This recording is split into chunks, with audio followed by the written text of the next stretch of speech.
క్రీస్తునాథునియందు ప్రియా సహోదరి సహోదరులారా, పాస్కా కాల 3వ ఆదివార ధ్యానాంశానికి మీకు స్వాగతం. ఈరోజు మనం ఆలకించే సువార్త పఠనము లూకాసు సువార్త 24వ అధ్యాయము 35 నుండి 48 వరకు ఉన్న వచనాల నుండి గ్రహింపబడినటువంటిది.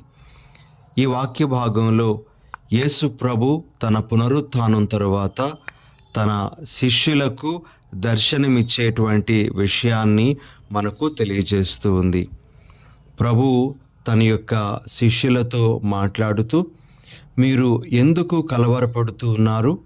మీ మనస్సుల్లో సందేహాలు ఎందుకు కలుగుతూ ఉన్నాయి? నా కాళ్లను చేతులను చూడండి, నేను ఆయననే, నన్ను తాకి చూడండి.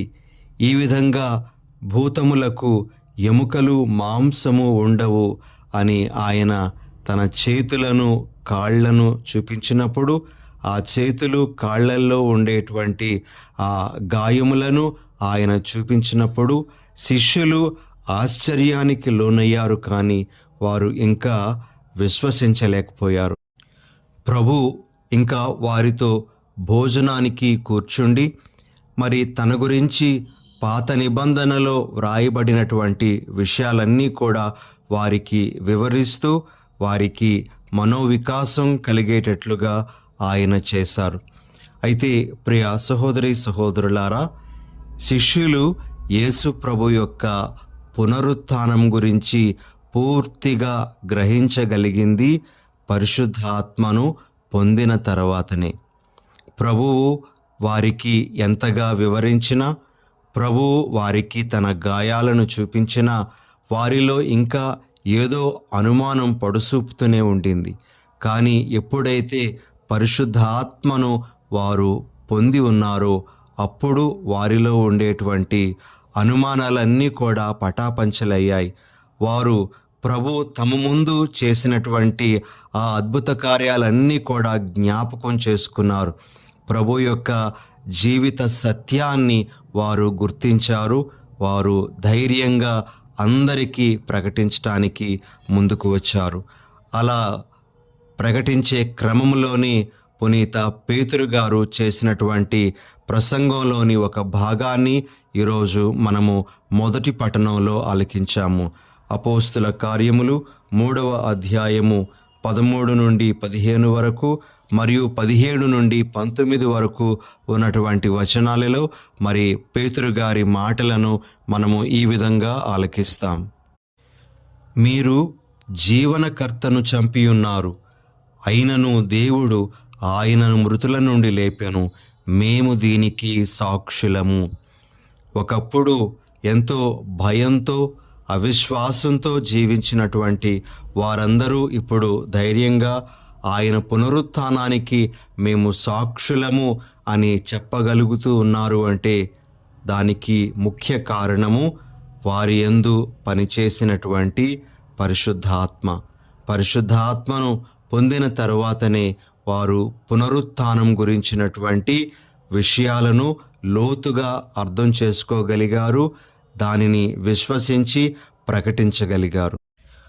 ప్రియులగు దేవుని బిడ్డలారా, ప్రభు ఈరోజు మనందరికీ ఇస్తున్నటువంటి ఒక ముఖ్యమైనటువంటి సందేశం ఏమిటి అంటే, యేసు ప్రభు యొక్క పునరుత్థానాన్ని విశ్వసించినటువంటి వారు ఇంకా ఎంతోమంది ఉన్నారు. క్రైస్తవులతో పాటు క్రైస్తవేతరులు కూడా పునరుత్థానం అంటే ఏమిటో సరైనటువంటి అవగాహన లేకుండా ఉన్నారు. కొన్నిసార్లు అనేక రకాలైనటువంటి విమర్శలు చేయడం కూడా మనం చూస్తూ ఉన్నాం, ఆలకిస్తూనే ఉన్నాం. అయితే మనం చేయాల్సింది ఏమిటి అంటే, అలనాడు పరిశుద్ధ ఆత్మ ఏ విధంగా శిష్యులపైకి దిగివచ్చి వారి యొక్క హృదయాలను రగిలించి వారికి ప్రభు యొక్క పునరుత్థాన పరమరహస్యాన్ని ఏ విధంగా విడమర్చి చెప్పారో, అలానే ఈనాడు కూడా పునరుత్థానమందు విశ్వాసం లేని వారందరికీ పరిశుద్ధాత్మ ఆ విషయాలను బోధించాలి అని, పరిశుద్ధాత్మ శక్తితోనే వారంతా పునరుత్థానం మీద నమ్మకాన్ని కలిగి ఉండాలి అని మనము ప్రార్థన చేయాలి. కాబట్టి పరిశుద్ధాత్మ శక్తి కొరకు మనము ప్రార్థన చేసినప్పుడు ఆ పరిశుద్ధాత్మ ప్రభావము వలన అందరూ పునరుత్థానము యొక్క పరమ రహస్యాన్ని, పునరుత్థానము యొక్క గొప్పదనాన్ని అర్థం చేసుకోగలుగుతారు, గ్రహించగలుగుతారు. ఇది ఈరోజు మనందరము మన మనసులో పెట్టుకోవలసినటువంటి ఒక ముఖ్యమైనటువంటి భావము. పరిశుద్ధ ఆత్మ యొక్క తోడ్పాటు లేకుండా యేసుక్రీస్తు యొక్క మరణ పునరుత్థానాల గొప్పదనాన్ని ఎవ్వరూ గ్రహించలేరు. కాబట్టి ఎవరెవరైతే విశ్వసించకుండా ఉన్నారో వారందరికీ ఆ పరిశుద్ధాత్మే తోడ్పడాలి అని మనము ప్రత్యేకంగా ఈ దినాన ప్రార్థన చేద్దాం. ఇక రెండవ విషయానికి వెళ్తే, ప్రియమైన సహోదరి సహోదరులారా, ఈరోజు మనం ఆలకించేటువంటి 3 గ్రంథ పఠనాలు కూడా యేసు ప్రభు ఎవరు అనే విషయాన్ని మనకు మరొక్కసారి తెలియజేస్తూ ఉన్నాయి. ఈ 3 పఠనాల ద్వారా మనము యేసు గురించినటువంటి 4 విషయాలను తెలుసుకోవచ్చు. అవేమిటి అంటే, మొట్టమొదటిది యేసు ప్రభువు జీవనకర్త. రెండవది యేసు ప్రభువు మానవులందరి పాప విమోచకుడు. మూడవది యేసు ప్రభువు మానవులందరి కొరకు విజ్ఞాపన చేయువాడు. నాలుగవది యేసు ప్రభువు శాంతి ప్రదాత. ఇలా 4 ముఖ్యమైనటువంటి విషయాలు ఈ 3 పఠనాల ద్వారా మనము గ్రహించగలము. ప్రియ సహోదరి సహోదరులారా, ఈ 4 గురించి మనము క్లుప్తంగా గ్రహించటానికి ప్రయత్నం చేద్దాం. మొట్టమొదటి విషయము యేసుక్రీస్తు జీవనకర్త.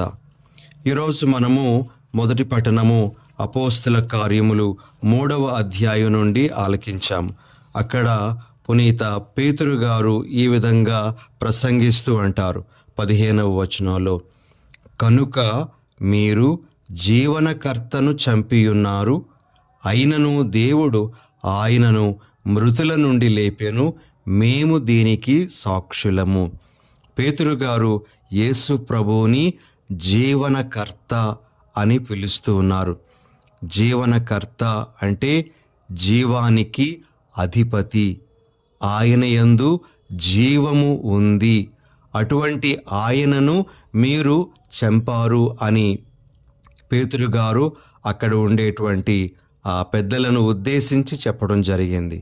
ప్రియ సహోదరి సహోదరులారా, యేసులో జీవం ఉంది, ఆయన జీవనకర్త అని మనకు వ్యక్తం చేసేటువంటి వాక్యాలు ఇంకా ఎన్నెన్నో మనకు కనబడతాయి. అందులో కొన్ని వాక్యాలను మనము ఈరోజు గ్రహించటానికి ప్రయత్నం చేద్దాం. మొదటిగా యోహాను సువార్త 1వ అధ్యాయము 4వ వచనంలో ఈ విధంగా మనము చదువుతాం, ఆయన యందు జీవముండెను, ఆ జీవము మానవులకు వెలుగాయెను. ఈ మాటలను యోహాను గారు యేసు ప్రభు గురించి మాట్లాడుతూ ఉన్నట్లుగా మనము గ్రహించగలం.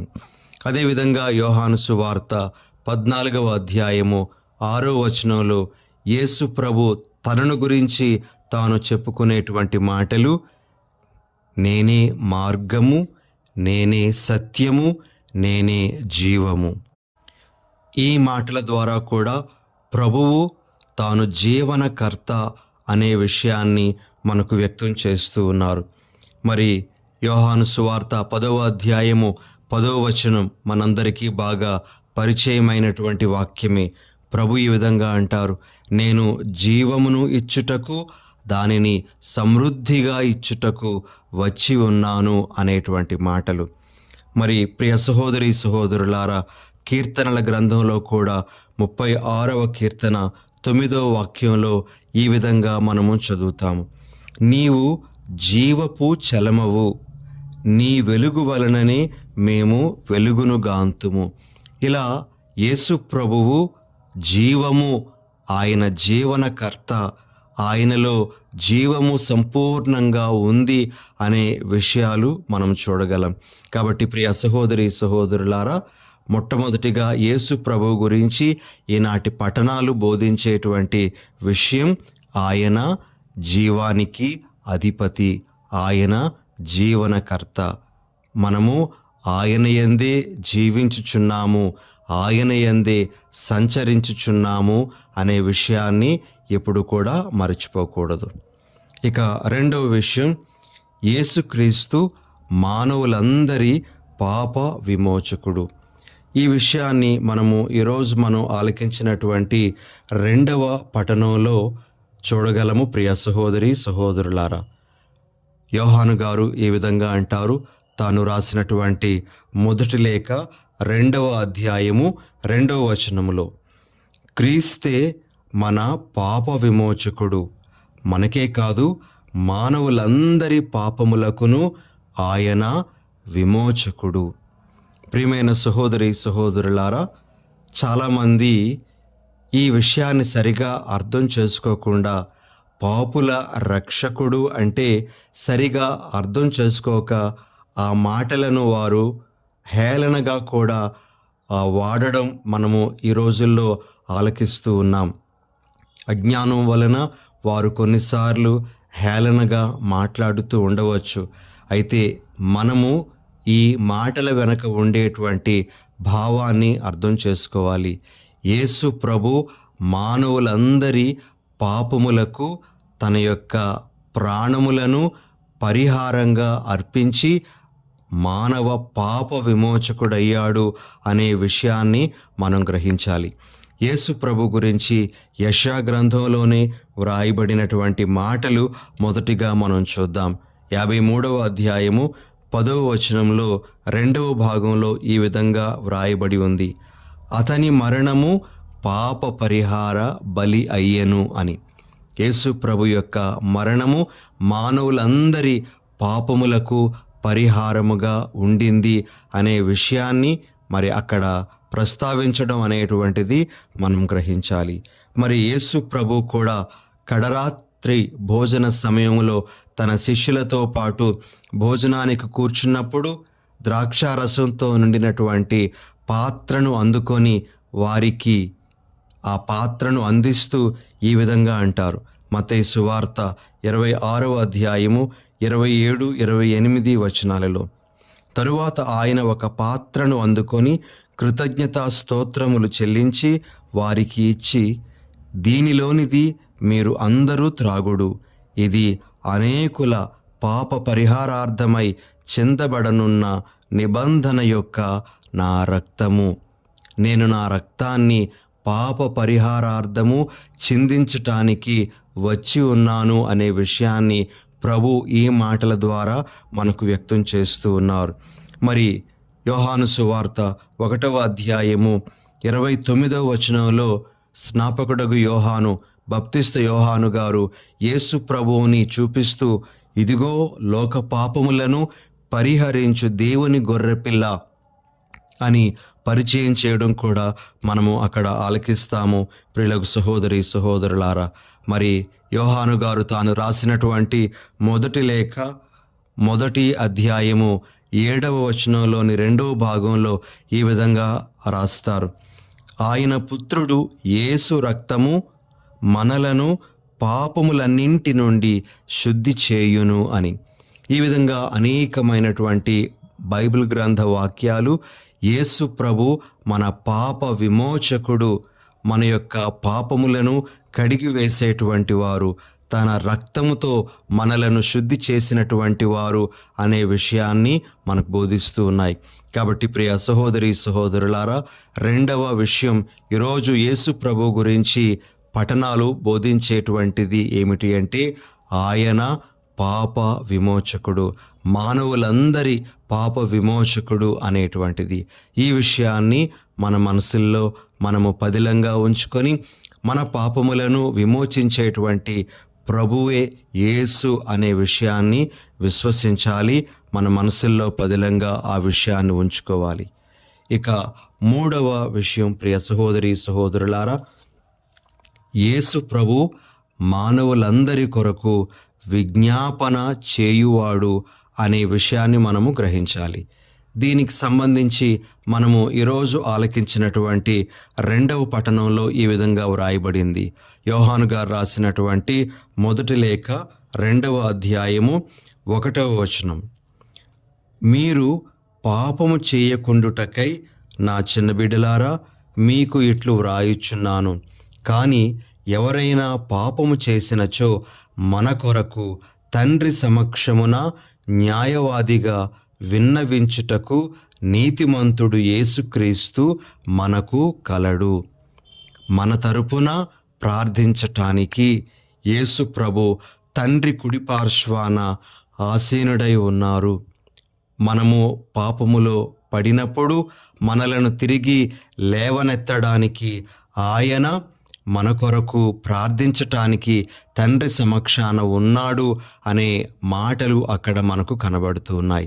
కాబట్టి మన తరపున తండ్రి దగ్గర విజ్ఞాపన చేసేటువంటి వాడు యేసు ప్రభు అని మనము ఈ వాక్యం ద్వారా గ్రహించగలం. మరి ప్రియ సహోదరి సహోదరులారా, యేసు ప్రభు తన మరణానికి ముందు చేసినటువంటి ప్రార్థనలోని ఒక వాక్యాన్ని కూడా మనము ఈ విధంగా ఆలకిస్తాం. యోహాను సువార్త 17వ అధ్యాయము 20వ వచనము. వీరి కొరకు మాత్రమే కాక వీరి బోధ ద్వారా నన్ను విశ్వసించు వారి కొరకు ప్రార్థించుచున్నాను. ప్రభువు చేసినటువంటి ఆ గురుత్వ ప్రార్థనను మనము యోహాను సువార్త 17వ అధ్యాయం అంతా ఆలకించగలం. అయితే ఆ ప్రభువే ఇప్పుడు తండ్రి సమక్షాన మన కొరకు విన్నవించేటువంటి వారుగా ఉన్నారు అని మనము గ్రహించాలి. ఇది 3వ విషయంగా మనము యేసు ప్రభు గురించి ఈనాటి పఠనాల ద్వారా గ్రహించాల్సినటువంటి విషయం. ఇక 4వ విషయం, ప్రియ సహోదరి సహోదరులారా, యేసు ప్రభువు శాంతి ప్రదాత అనే విషయాన్ని మనము గ్రహించాలి. లూకాసు సువార్త 24వ అధ్యాయము 36వ వచనంలో మనము యేసు ప్రభు యొక్క మాటలను ఈ విధంగా ఆలకిస్తాం. వారు ఇటుల ముచ్చటించుకొనుచుండగని యేసు వారి మధ్య నిలిచి మీకు శాంతి కలుగునుగాక అనెను. యేసు ప్రభు వారి దగ్గరకు శాంతి సందేశంతో వెళ్ళేటప్పటికీ వారు భయంతో ఉన్నటువంటి వారు. ఆ అపోస్తులు పూర్తయినటువంటి విశ్వాసముతో ఉన్నటువంటి వారు కారు. ఇంకా వారిలో విశ్వాసము దృఢంగా లేదు. ప్రభు వారి దగ్గరకు వెళ్ళేటప్పటికీ పునరుత్థానం గురించి వారు ఇంకా పూర్తిగా నమ్మకాన్ని కలిగి ఉండలేదు. పునరుత్థానం అంటే ఏమిటో ఇంకా అవగాహన వారికి ఏర్పడలేదు. అటువంటి సందర్భములో ప్రభు వారి దగ్గరకు వెళ్ళి మీకు శాంతి కలుగునుగాక అనే సందేశాన్ని ఇస్తూ ఉన్నారు. ప్రియ సహోదరి సహోదరులారా, ప్రభు యొక్క శాంతి భయంలో ఉండేటువంటి వారి భయాన్ని పటాపంచలు చేసేటువంటిది. ప్రభు యొక్క శాంతి అయోమయంలో ఉండేటువంటి వారికి నిలకడైనటువంటి హృదయాన్ని ఇచ్చేటువంటిది. ప్రభు యొక్క శాంతి అలజడితో ఉండేటువంటి వారు, మానసికమైనటువంటి అలజడితో ఉండేటువంటి వారికి నెమ్మదిని ఇచ్చేటువంటిదిగా మనం గ్రహించాలి. కాబట్టి ఈనాటి పఠనాలు యేసు ప్రభు గురించి మనకు బోధించేటువంటి 4వ విషయం, ఆయన శాంతి ప్రదాత. ఆయన ఈ లోకం శాంతి ఇచ్చేటట్లుగా కాదు, కానీ ఆయన ఇచ్చేటువంటి శాంతి వేరే విధంగా ఉంటుంది అనే విషయాన్ని మనము గ్రహించాలి. కాబట్టి ఇవి 4 ముఖ్యమైనటువంటి విషయాలు యేసు ప్రభు గురించి ఈనాటి 3 పఠనాలు మనకు బోధించేటువంటివి. ఇక ఆఖరుగా ప్రియ సహోదరి సహోదరులారా, యేసు ప్రభు తన శిష్యులకు మరి మనందరికీ ఇస్తున్నటువంటి ఒక బాధ్యత ఏమిటి అంటే, మనము ఆయనకు సాక్షులుగా ఉండాలి అనేటువంటి బాధ్యత. మనము సాక్షులుగా ఉండాలి అనేటువంటి విషయాన్ని ప్రభు మనకు ఈ విధంగా తన మాటల్లో తెలియజేస్తూ ఉన్నారు. లూకాసు సువార్త 24వ అధ్యాయము 48వ వచనం. వీనికి అన్నిటికీ మీరే సాక్షులు. ఈ మాటలు నేరుగా శిష్యులకు వర్తింప చేసుకోవచ్చు. అయితే శిష్యులు ప్రభు చెప్పినటువంటి ఆ మాటల ప్రకారంగా సాక్షులుగా నిలబడ్డారు. ఇదిగో మేము యేసు ప్రభు యొక్క పునరుత్థానానికి సాక్షులము. మేము మా చేతులారా స్పృశించినటువంటిది, మా చెవులారా విన్నటువంటిది, మేము గ్రహించినటువంటిది చెప్పకుండా ఉండలేము అనే విషయాన్ని వారు బాహాటంగా ధైర్యంగా ప్రకటించారు, సాక్ష్యమిచ్చారు. ప్రియ సహోదరి సహోదరులారా, ఇప్పుడు మనందరము సాక్షులుగా ఉండాల్సినటువంటి సమయం ఇది. మన భారతదేశంలో మరి ముఖ్యంగా మన చుట్టుప్రక్కలే ఈరోజు వేదహింసలు చెలరేగుతూ ఉన్నాయి. ఎక్కడ ఎప్పుడు ఎలాంటి విపత్కరమైనటువంటి పరిస్థితులు చోటు చేసుకుంటాయో చెప్పలేనటువంటి పరిస్థితి ఇప్పుడు. మరి ఈ సమయంలో మనందరము సాక్షులుగా ఉండడానికి ఒక గట్టి నిర్ణయం తీసుకోవలసినటువంటి సమయం ఇది. మరి మనం ఎలా ప్రభువుకు సాక్షులుగా ఉండాలి అంటే, ఆయన యొక్క జీవనం, ఆయన యొక్క జీవం మనలో ఉంది అని మనము మన యొక్క జీవితాల ద్వారా నిరూపించుకోవాలి. యేసు ప్రభు పునరుత్థానుడయ్యారు అంటే ఆయన సజీవ ఉనికి మాలో ఉంది అని మనము ధైర్యంగా ఆ ప్రభు కోసం నిలబడాలి. నిజంగా ప్రభు మనలో ఉన్నారు అనేటువంటి ఆ ధైర్యము, ఆ గట్టిదైనటువంటి విశ్వాసం మనకు ఉండాలి. అప్పుడు మనము నిజంగా సాక్షులంగా నిలబడగలం. అదేవిధంగా ఈరోజు వాక్యంలో మనము ఆలకిస్తూ ఉన్నట్లుగా మనము ఆయన యొక్క ఆజ్ఞలకు లోబడి జీవించడం ద్వారా ఆయనకు సాక్షులంగా మనము ఉండగలం. ఆయన యొక్క వాక్యం మనకు ఏం చెప్తుందో దాని ప్రకారంగా మనం జీవించిన నాడు నిజంగా ఆయనకు సాక్షులుగా మనం నిలబడగలం. ప్రియ సహోదరి సహోదరులారా, ఎంతోమంది ఈ విధంగా యేసుకు సాక్షులుగా నిలబడినటువంటి వారి జీవితాలు మనకు ఉదాహరణగా ఉన్నాయి. వారి యొక్క జీవితాలను మన ముందుంచుకుంటూ మనం కూడా యేసు కోసం సాక్షులుగా నిలబడాలి. ఇప్పటికే బాధలు అనుభవిస్తున్నటువంటి మన తోటి క్రైస్తవుల యొక్క విశ్వాసాన్ని మనం బలపరుస్తూ వారి కోసం మనం ప్రార్థనలు చేస్తూ వారు కూడా స్థిరంగా ప్రభు కోసం నిలబడేటువంటి సాక్షులుగా జీవించే వరాన్ని, దృఢత్వాన్ని వారికి ప్రభు దయచేయాలని మనము వారి నిమిత్తమై ప్రార్థన చేద్దాం. ఈ విషయాలన్నీ ఈనాటి ఈ దివ్య బలిలో మనము మన మనసులో పెట్టుకొని ప్రభు యొక్క కృప కొరకు వేడుకుందాం. చిన్న ప్రార్థన చేసుకుందాం. దయగల ప్రభువా, ప్రేమగల మా తండ్రి, మీ పునరుత్థానాన్ని విశ్వసించటానికి మీ పరిశుద్ధాత్మ శక్తిని మాకందరికీ అనుగ్రహించండి. ఆత్మశక్తి లేనిదే పునరుత్థానం యొక్క గొప్పదనాన్ని మేము గ్రహించలేము, ఆ పునరుత్థాన పరమ రహస్యాన్ని గ్రహించలేం. కాబట్టి మీ ఆత్మశక్తిని మాకు దయచేయండి.